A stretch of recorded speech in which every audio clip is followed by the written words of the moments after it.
Good morning, y'all. So I was meditating just now, and something came to me, and it was this idea of sometimes being locked into the fear of anything can feel more safe than being locked into the love.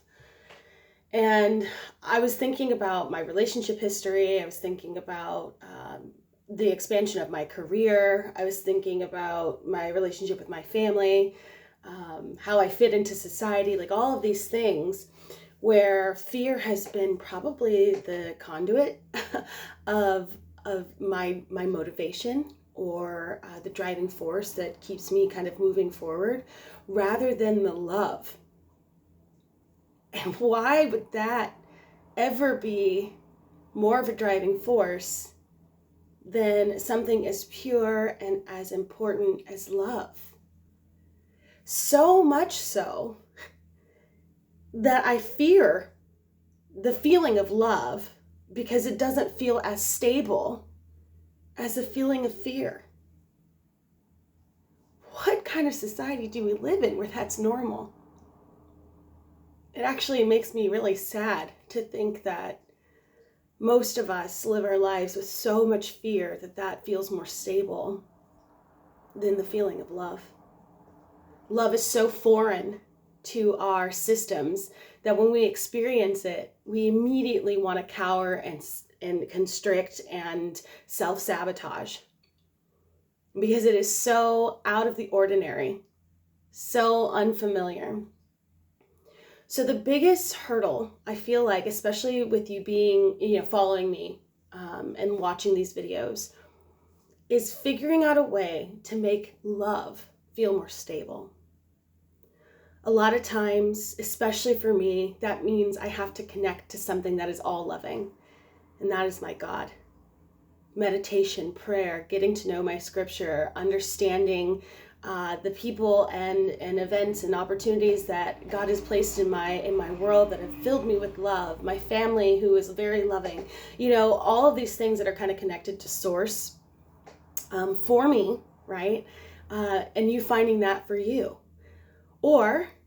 And then connecting with yourself. A lot of times we don't have the amount of love for ourselves. And what we do instead is we outsource. We try to find love from other people to validate the love that we should already have for ourselves. So again, when you're trying to navigate this whole love conundrum, understanding love as its stable source versus fear as the stable source. When you're doing that, you have to just douse yourself in love. So start external if you need to. Surround yourself with people who are very loving and love you. Connect with your God. Pray, meditate. Do self-care activities, even if it doesn't make you feel very loving of yourself at first. Just do some self-care activities that make you smile, make you feel good, and then start to I guess associate it with this act of self-love. And maybe even create a list of things that make you valuable as a human being. A list of things that that you bring to the table, whether it's your empathetic nature, or your care, or your kindness, or being a good mother, good friend, anything that you can surround yourself with. Another thing that I like to do is I like to play music.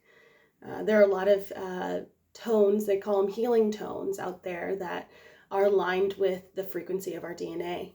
And this music can be very, very healing. Even those Tibetan, I forget the name of them, bowls and sound bowls, and playing that frequency can be very healing to our genetic makeup.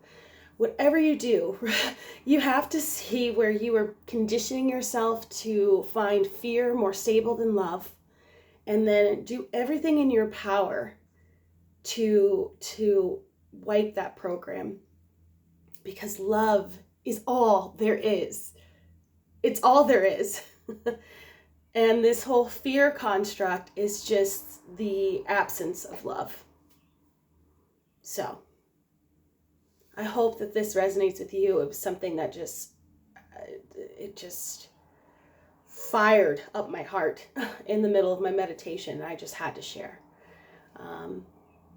I am sending all of you guys so much love out there, and stay tuned.